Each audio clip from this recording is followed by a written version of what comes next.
कल क्या पढ़ रहे थे? बौद्धकालीन शिक्षा, है ना? अच्छा बताइए, वैश्य वैश्य लोगों में जो उपनयन संस्कार होता था उसकी उम्र क्या होती थी? हैं? कौन सा उम्र था? चलो ठीक है। आओ भैया, बौद्धकालीन शिक्षा हो गई थी लगभग लगभग। देखिए, हम उतना बता रहे हैं, बात समझिएगा, हम केवल उतना ही नोट्स में लिखवा रहे हैं जो आपके लिए महत्वपूर्ण है, जितना कि पेपर में आएगा। लिखवाने को तो बहुत कुछ है, लिखवाने को अथाह सागर है, लेकिन फिजूल की चीज़ें लिख के अपने दिमाग को भ्रष्ट करने से कोई मतलब नहीं। अब जैसे मुस्लिम धर्म पढ़ेंगे तो मुस्लिम धर्म की जो शिक्षा होगी उसमें जितने भी महत्वपूर्ण पॉइंट्स बनते हैं हम सब आपको एक जगह लिखा दे रहे हैं। और इन नोट्स को ज़रूर पढ़ लीजिएगा, इनको ये तौर पर मत लीजिएगा कि ये वही किताब वाले नोट्स हैं, जैसे और नोट्स होते हैं उस तरह मत समझिएगा। रट लीजिएगा, पेपर में क्वेश्चन अगर आएगा तो गारंटी लेता हूँ इसी में से आएगा, नहीं तो नहीं आएगा। लिख लो, स्टाम्प पेपर ले आओ, लिख दें हम, ठीक है? तो इसलिए एक एक लाइन याद कर लेना, जितना भी अब तक हमने पढ़ा, जितना भी अब तक पढ़ा चुके हैं ना, यकीन मानो 5 से 5 नंबर का आपके पेपर में फंसेगा। अब तक जितना भी हमने शिक्षण में पढ़ाया है, शुरू से एक ही नहीं क्लास है, 4-5 क्लास में जितना भी पढ़ाया, ठीक। अब कोई भी पेपर तुम देने जाओगे 4 से 5 प्रश्न तुमको मिल जाएंगे। अभी तो कुछ पढ़ाया नहीं तब ये हालत है, लेकिन हमको औपचारिकता भी निभानी है, पूरा पढ़ाना है, तो हम पढ़ाएंगे पूरा। बस आज देखिए, मुस्लिम कालीन शिक्षा थोड़ी सी बता दें, उसके बाद फिर शुरू 813 का चार्टर एक्ट, ठीक है? फिर शुरू हो जाएगा एक एक पॉइंट, एक एक इंपॉर्टेंट। हालांकि हमने सिर्फ पहले इतना ही बताया था कि 1813 का चार्टर एक्ट आया था, मुख्य 3 बातें बताई थी। कौन बच्चा बताएगा आप में से? बताइए, 1813 के चार्टर एक्ट की 3 मुख्य बातें बता दीजिए हमें। पाश्चात्य विवाद और 1 लाख रुपया,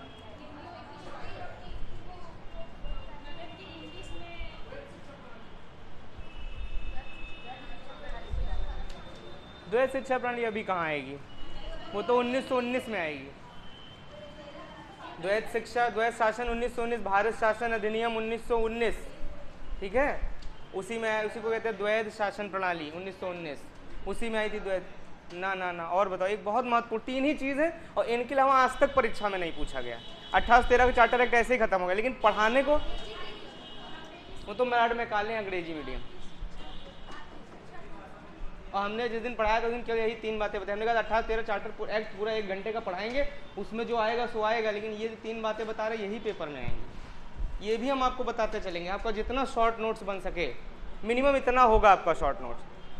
इतना पढ़ के तो सब कोई पेपर लगा लेता है, इतना सा पढ़ के जो पेपर लगाए 5 मिनट में उसे कहते हैं पढ़ाई, ठीक है? तो जितना हम आपका बोझ कम कर सकेंगे हम उतना करने का प्रयास करेंगे।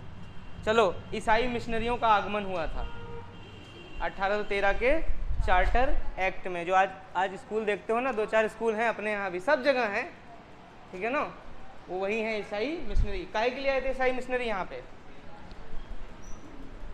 धर्म का, शिक्षा का। देखो, बहुत सारे लोग जो बाहर से आए ना, उनका यहाँ पे शिक्षा फैलाने का सिर्फ मतलब ये था कि प्रचार और प्रसार करना अपने धर्म का, अपनी भाषा का।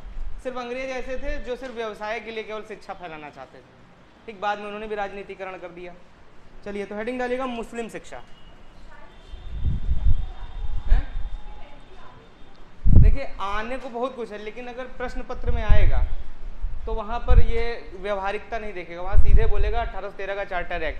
अब क्यों, कैसे, इसके लिए बहुत सारी चीज़ें, विकिपीडिया है, गूगल है, वहाँ पे एग्जैक्ट आ जाएगा। जैसे लिखा पढ़ी वाला ही माना जाता है, ठीक। जैसे हमेशा आएगा विश्वविद्यालय अनुदान आयोग कब आया, तो कोई कहेगा 1853 में आया, कोई कहेगा 1852 में आया, लेकिन एग्जैक्ट आंसर क्या होगा? 1856, इसके अलावा कुछ नहीं। विकल्प में 1853 भी होगा और 50% लोग 1853 मार देंगे, क्योंकि गठन हुआ था 1853 में। हाँ सॉरी, 1900 में जाएंगे ना, स्वतंत्रता के बाद ही आएगा, पहले नहीं आ सकता, ठीक है? 1947 में देश आज़ाद हुआ था, ठीक है, अच्छी बात है। चलिए, अच्छा बताइए, भारतीय विश्वविद्यालय आयोग कब आया है? जब एक्ट आएगा तभी आएगा। 1904 में एक्ट प्रतिपादित हुआ था, और वही है क्या? भारतीय विश्वविद्यालय आयोग। अनुदान आयोग अलग है, आयोग अलग है, ठीक है? चलिए, अच्छा बताइए, वो कौन सा शिलालेख है जिसे भारत का मैग्ना कार्टा कहते हैं? 2 क्वेश्चन में बोल दिया, बताओ। वुड का घोषणा पत्र। अच्छा, वो कौन सा आयोग है जिसमें अनुदान प्रणाली का गठन किया गया था?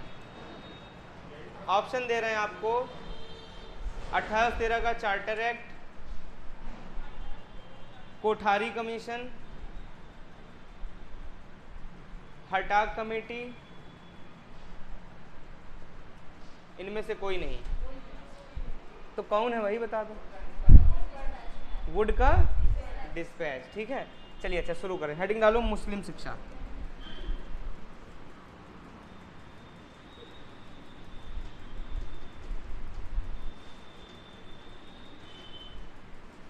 अच्छा बच्चा, कभी कभी वैदिक काल में मंत्र पूछ लेता है, उपनयन संस्कार के मंत्र पूछ लेता है, हमने लिखाए नहीं है, फालतू का नोट्स नहीं बढ़ाना चाहते हम, ठीक समझ रहे हो? फिर तो वही किताब हो जाएगी ना, क्या मतलब है? जैसे पूछेगा कि उपनयन, जैसे हमने बताया 3 धर्मों को ही शिक्षा दी जाती थी, बताया था वैदिक काल में ये कुरीति थी कि ब्राह्मण, क्षत्रिय और वैश्यों को ही शिक्षा दी जाती थी, इसके अलावा किसी को शिक्षा नहीं दी जाती थी। और इस शिक्षा में भी क्या था कि उनको उनके संस्कार कराए जाते थे। तो मैंने बताया, उम्र भी बताया था 10, 12 और कहीं कहीं 11 भी लिखा है, माफ़ करिएगा, कहीं कहीं 11 भी लिखा है, 10, 11 और 12। 10 में किसको दी थी? 8, 10, ठीक है,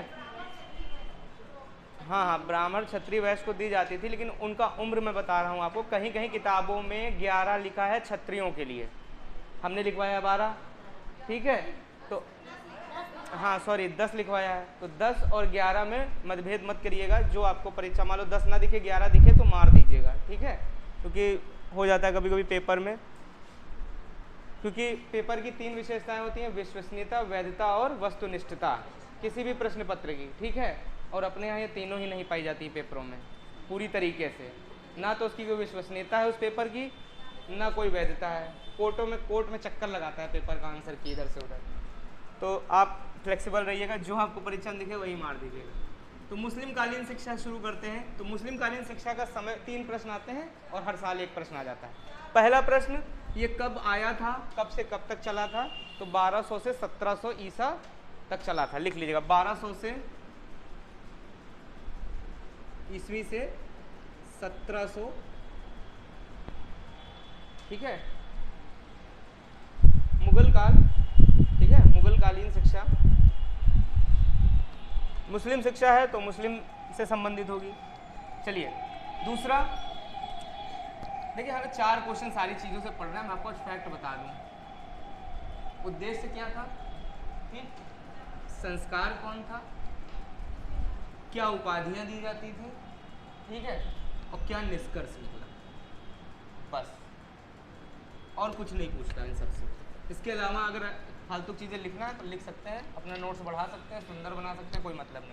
और अभी टेस्ट पेपर हम बनाएंगे एक अपना शिक्षण कौशल का, उसमें हम वो सब क्वेश्चन डाला करेंगे जो फालतू के होंगे। जैसे हम पूछेंगे, हम कहेंगे कि बताओ ब्राह्मण धर्म में जो उपनयन संस्कार होता था वैदिक कालीन शिक्षा में, वो किस मंत्र से कराया जाता था? तो वहाँ पर टिक मारना बढ़िया से। क्या तो आपने बताया ही नहीं, तो उसके लिए वेट करो।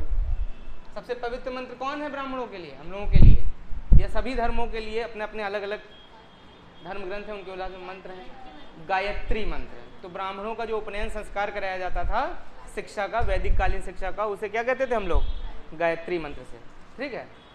ऐसे ही क्षत्रियों में त्रिष्टुप, क्षत्रियों में त्रिष्टुप मंत्र से जो है, और वैश्यों में जो है जगिता है, हाँ वो भी कह सकते हैं, जगिता भी कह सकते हैं, कहीं जगिता भी लिखा हुआ है ऐसे, ठीक है। ये आपके वैश्य के लिए था, ठीक है। शूद्रों का कोई मतलब नहीं था, शिक्षा नहीं दी जाती थी उन्हें, ऐसा था इस ज़माने में।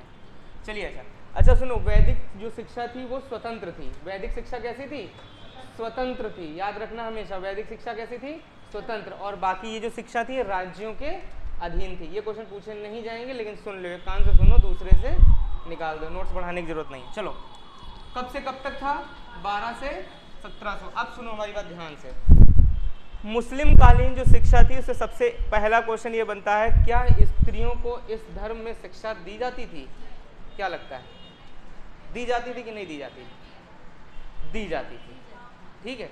99.9% नहीं दी जाती थी, 1% दी जाती थी, वो भी कुलीन लोग जो थे, बहुत बड़े लोग थे, उनको दी जाती है। इसका उदाहरण मिलता है, एक पुस्तक हम लोग याद करो हिंदी में पढ़ते थे, हुमायूं नामा, गुलबदन बेगम, बाबर की बिटिया थी, ठीक है, मुगल काल पढ़ोगे तो समझ में आएगा। तो गुलबदन बेगम ने हुमायूं नामा लिखी तो कैसे लिख दी? पढ़ी लिखी रही होंगी तभी ना लिखेंगी। एक प्रसिद्ध समझ लो मतलब ऐतिहासिक ग्रंथ है हुमायूं नामा, ठीक है। जिसे ना पता हो बगल में लिख लेना, कहो हिंदी में 1 नंबर का आ जाए या जीएस में आ जाए, हुमायूं नामा किसकी रचना है? गुलबदन बेगम। लिख लो, यही सब स्टार क्वेश्चन है बेटा, पेपर में यही सब आते हैं और कुछ नहीं आता। पूरी पढ़ाई एक तरफ है, ये क्रीम क्वेश्चन है, यही पेपर में धर देता है, बस यही लगा के हमें आगे बढ़ चलना है। नौकरी मिल जाएगी, आपका सुपर टेट में अच्छा स्कोर आ जाएगा, कोई नहीं पूछेगा आपको कितना ज्ञान है। स्कोर नहीं आया, आपको बहुत ज्ञान है, कोई मतलब नहीं, आप सबसे अज्ञानी हो गए। तो हमें परीक्षा निकालनी है, नौकरी लेनी है, हमें यहाँ पे अभी क्या नहीं करना है, ज्ञानी नहीं बनना है। ज्ञानी बनने की कोशिश किया, वही एग्जाम देखोगे, बहुत से ज्ञानी लोग पेपर नहीं निकाल पाते, उनका प्रॉब्लम यही होता है, अथाह ज्ञान बस ओढ़ लेते हैं और पेपर में उनकी रैम बिल्कुल 2 GB वाली है और डाटा भरे हैं उसमें 99.99 GB 100 में, प्रोसेसर लोड ही नहीं लेता है, एग्जाम में यादें नहीं आता, का लिखी रह जात। और जो वही सक्सेस होता है जिसकी 8 GB रैम हो, 20 GB डाटा हो, कोई ऐप खुला ना हो, तड़ातड़ प्रोसेसर आउटपुट देता है, वो बन के रही है तो ज़्यादा अच्छा। तो लिख लीजिएगा, महिला में लिख लीजिएगा, महिला शिक्षा पर बल नहीं जाता, लेकिन कुलीन लोगों को दिया जाता था, ठीक है।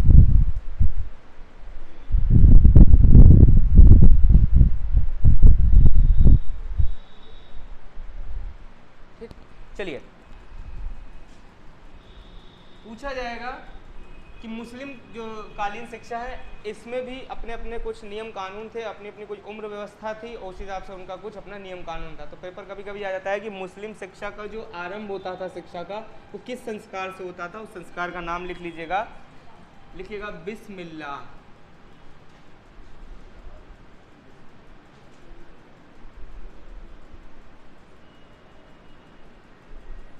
बिस्मिल्लाह संस्कार, ठीक है। इस संस्कार की उम्र होती थी 4 वर्ष 4 माह 4 दिन, ये न्यूनतम उम्र थी।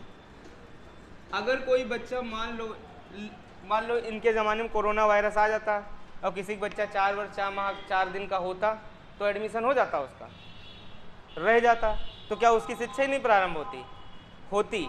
मिनिमम उम्र इतनी होनी चाहिए। उसके बाद अगले साल जब 5 साल का हो गया, मान लो 1 साल बाद कोरोना चला गया, तो 5 वर्ष 5 माह 5 दिन, 6 वर्ष 6 माह 6 दिन, 7 वर्ष 7 माह 7 दिन डिसाइडेड है। क्लियर?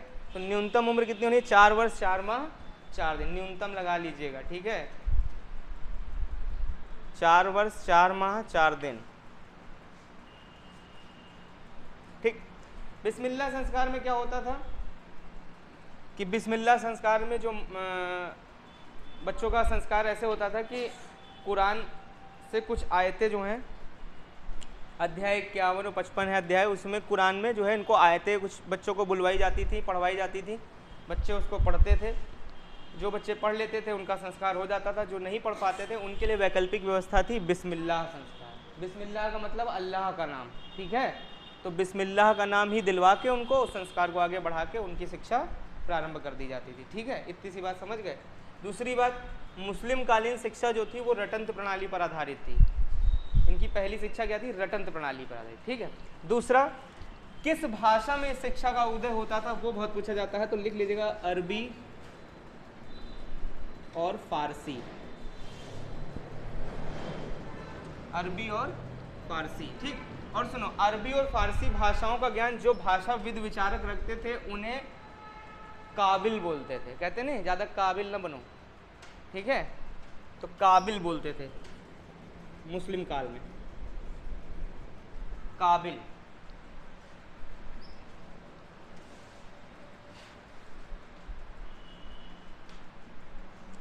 ठीक। अच्छा, अरबी और फारसी क्यों था बताओ भाई? देखो सब इतिहास से भी जुड़ा हुआ है, थोड़ा बहुत बताओ अरबी फारसी में क्यों शिक्षा देना चाहते हो? अच्छा, इनका उद्देश्य लिख लो। मुस्लिम कालीन शिक्षा का उद्देश्य क्या था? धर्म का प्रचार और प्रसार, बस लिख लो, धर्म का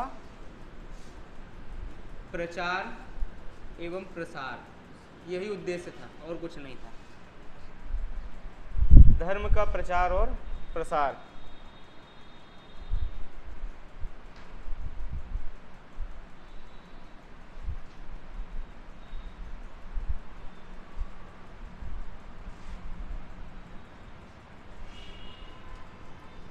ठीक। उसके बाद हेडिंग डालो शिक्षा। जैसे हम नोट्स बनवा रहे हैं इसी तरह नोट्स बनाना अपने, कम समय में ज़्यादा रिवीजन बिना थ्योरी के, ठीक। और जिसको दुलझन होती है वो अपना वन लाइनर में भी लिख सकता है, कोई दिक्कत वाली बात नहीं है, सुविधा के लिए बता रहे हैं, ठीक है। शिक्षा 2 कैटेगरी में बटी हुई थी। पहली थी आपकी मकतब, और क्वेश्चन यहीं से आएगा सुपर टेट में, इस बार लिख लो, इसी भाग से आएगा, जितना इसमें बताएंगे वही आएगा, ठीक। मकतब, दूसरा मदरसा। तो प्रश्न 2 कैटेगरी के बनते। कभी कभी पेपर में आपके साथ खेल कहता है कि बताओ, पहले लिख लो। मकतब में धार्मिक शिक्षा दी जाती थी, ठीक है।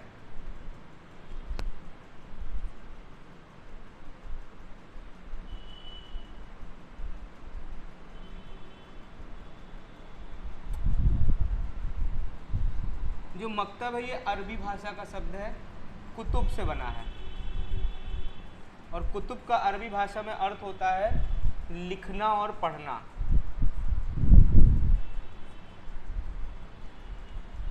मदरसे का खेल ये है कि ये रशद शब्द से बना है, अरबी भाषा का शब्द है रशद, और इसका अर्थ होता है मौखिक से, मौखिक चीजें। मुस्लिम कालीन शिक्षा में एक चीज और लिख लेना, उद्देश्य धर्म प्रचार था, लेकिन ये शिक्षा मोस्टली कैसी थी? मोस्टली पूछ ले, निम्नलिखित में से कौन सी कालीन शिक्षा जो थी पूर्णतः मौखिक थी? मुस्लिम कालीन बता देना, ठीक है। मुस्लिम कालीन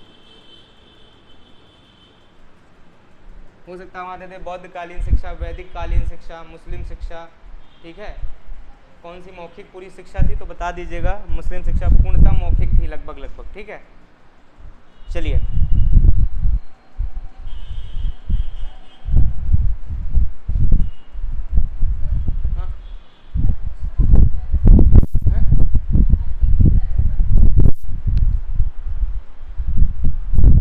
दरस भी कह सकते हैं, दोनों ही शब्द हैं। दरस भी है, कहीं कहीं दरस भी लिखा हुआ है, दोनों है, दरस रशद दोनों है, कोई दिक्कत नहीं, ठीक है। दरस लिख लीजिए, कोई दिक्कत नहीं है।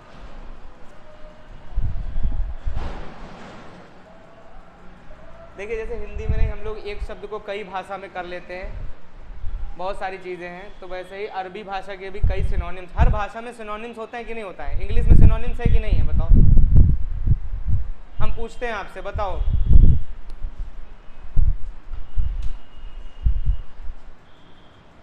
यह प्रश्न मोस्ट अबेंडेंट प्रश्न है। हम हिंदी में कहें बहुतायत मात्रा में, अंग्रेजी में कहें बहुत ज़्यादा। अबेंडेंट का मतलब सबसे ज़्यादा, ठीक है। अब बहुत जने अबेंडेंट ना जाना तो ये भी एक सिनोनिम है, ठीक है। इंग्लिश में कोई चीज़ बहुत मात्रा में पाई जाती है, ठीक है, उसका एक सिनोनिम है अबेंडेंट, ठीक है। आज गूगल पे सर्च कर लीजिएगा। तो इसी तरीके से भाषाएं हैं, भाषाओं के सिनोनिम्स हैं, तो कहीं अपने हिसाब से जो भी है लिख सकते हैं, कोई दिक्कत नहीं है। चलिए फिलहाल आप ये याद रखना, मकतब, ठीक है। मकतब में कौन सी शिक्षा दी जाती थी? धार्मिक शिक्षा दी जाती थी। अच्छा, प्रश्न अगर आपसे पूछे कि बताइए कि मुस्लिम धर्म में प्राथमिक शिक्षा, मतलब पेपर में ऐसे नहीं आया था, ऐसे आया था, पूछा गया था कि मुस्लिम धर्म में कौन से स्तर की शिक्षा दी जाती है? तो धार्मिक मत बताना, प्राथमिक बताना, नीचे लिख लो प्राथमिक, ठीक है। पेपर में यही आया था, यही हमसे गलती हुई थी। हमने अपने पेपर में यही प्रश्न था 68-500 में लिखा हुआ था मुस्लिम धर्म में कौन से स्तर की शिक्षा दी जाती है, हमने तुरंत चटमंगनी पढ़ दिया, तुरंत लिख दिया धार्मिक स्तर, काम हो गया हमारा। लिखना क्या था वहाँ?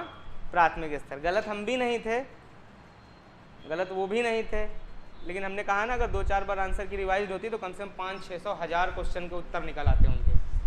वैसे भी 150 क्वेश्चन थे, 256 उत्तर आ ही गए थे। अगर 1-2 बार और रिवाइज करा लिया जाता विशेषज्ञों से तो कम से कम 400-500 तो उत्तर हमारा ये भी सही हो जाता। भाई धार्मिक शिक्षा भी तो दी जाती है प्राथमिक स्तर पर, तो गलत हम भी नहीं थे, लेकिन अब क्या बताया जाए। चलिए आगे बढ़िएगा। मदरसा, मदरसे में क्या था? मदरसे में लिखिएगा, मदरसे में लिखिएगा, देखिए उच्च स्तरीय शिक्षा दी जाती थी। इसमें लिखिएगा उच्च स्तरीय शिक्षा दी जाती थी, उच्च स्तरीय शिक्षा दी जाती थी।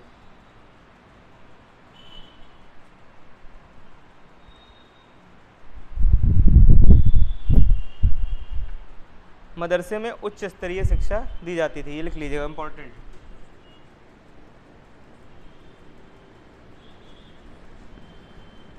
ठीक, अच्छा बताइए, किस मनोवैज्ञानिक ने कहा कि किसी बच्चे के संपूर्ण मस्तिष्क का विकास उसकी आधा ही शैशवावस्था में हो जाता है?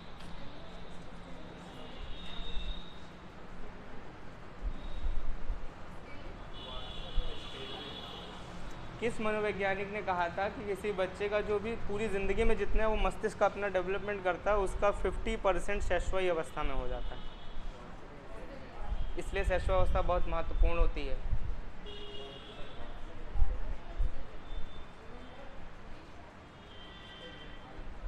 गुड एनफ, गुड एनफ ने कहा। अच्छा बताओ, किसने कहा था एक बच्चे को जो भी बनना होता है वो शैशवावस्था में ही तय हो जाता है?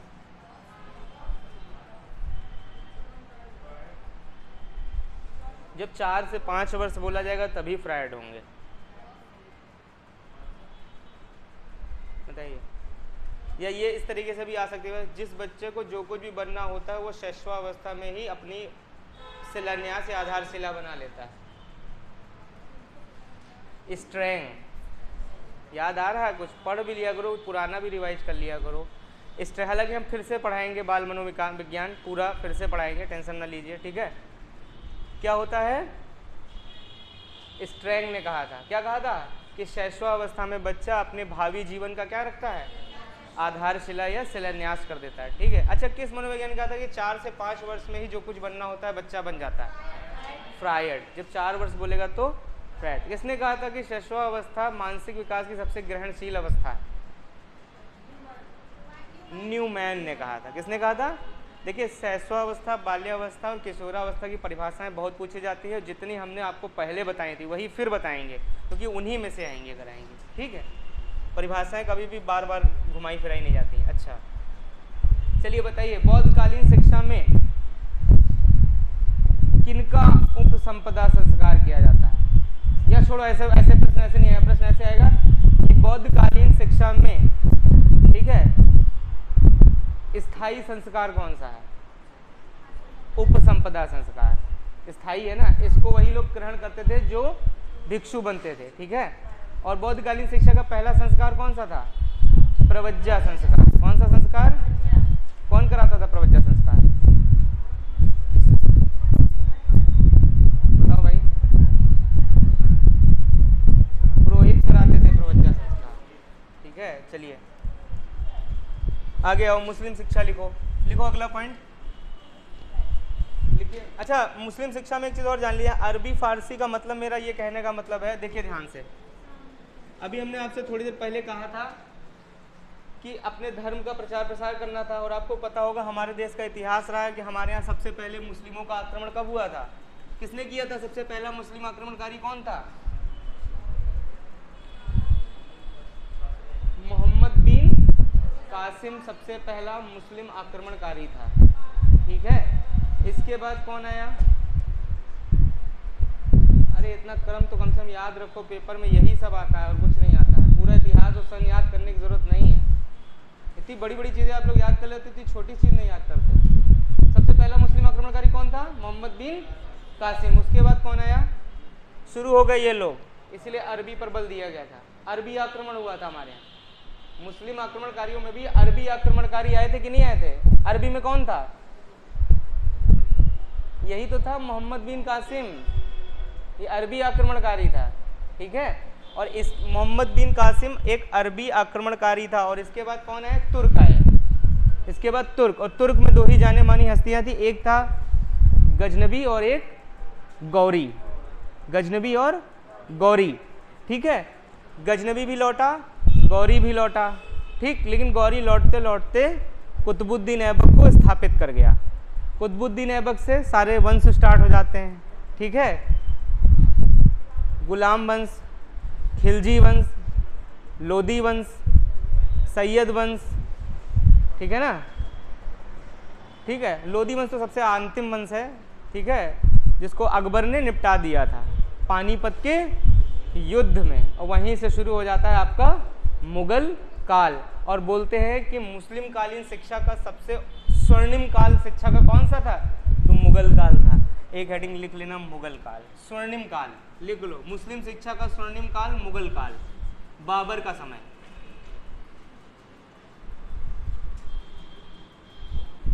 ठीक है। और इसको और अच्छा बनाने का काम किया था अकबर महोदय, औरंगजेब महोदय ने। किसने? औरंगजेब ने, हाँ, इसको और आगे बढ़ाया था, ठीक है। चलिए आप क्लास पढ़ लीजिए, नहीं आपकी क्लास बहुत दूर तक चली जाएंगी, समझ रहे हैं। भैया बैठे हैं, पढ़ लीजिए, नहीं तो और लंबा चला जाएगा क्लास आपका, ठीक। देखिए आपकी क्लास और संकुचित करने का प्रयास किया जा रहा है, 11 साढ़े 11 तक आपकी क्लास छूट जाए, ठीक है। 12-1 बजे तक बहुत लंबा समय हो जाता है, भूखे प्यास से आप लोग बैठे रहते हैं, तो प्रयास ये किया जाएगा और कम कर दिया जाएगा समय, ठीक। चलिए अब कल से बिल्कुल फोर्स से चलेगा, कल से शुरू होगा 1813 का चार्टर एक्ट, हेडिंग डाल लीजिएगा। ये सब बस छुटर पुटर था, इसमें कुछ आता वाता नहीं है, बस ये अब छोटी मोटी जानकारी थी, इनको याद रखना है। कभी कभार पेपर में आ जाता है, लेकिन मोस्टली आता नहीं है, ठीक है। जैसे पिछली बार आ ही गया था, उसके पहले भी आया था, तो इसलिए मजबूरी है थोड़ा बहुत इन बारे में जानना, इनकी शिक्षाओं के व्यवस्थाओं के बारे में। हेडिंग डाल दीजिएगा 1813 का चार्टर एक्ट, या 1813 का घोषणा पत्र, ठीक है। कल इस पर चर्चा शुरू होगी, पूरा विस्तृत। अभी तक ये जानना था कि 1813 में चार्टर एक्ट आया था, कल इसको डिटेल में पढ़ेंगे, ठीक है। अच्छा सुनो, अगर आप देखो तो मुस्लिम धर्म में एक चीज़ और फोकस करना, आपको याद होगा हमने आपको बताया था सन 1781 में सबसे पहले मदरसे की स्थापना किसने की थी, वॉरेन हेस्टिंग ने की थी। तो नोट डाल के किनारे लिख लेना, ठीक है। सबसे पहला मदरसा कलकत्ता में खोला गया था वॉरेन हेस्टिंग के द्वारा, 1781, ये भी इंपॉर्टेंट क्वेश्चन बनता है, ठीक है। 1781 में वॉरेन हेस्टिंग के द्वारा मदरसे की स्थापना की गई थी कलकत्ता में, महत्वपूर्ण है, वॉरेन हेस्टिंग।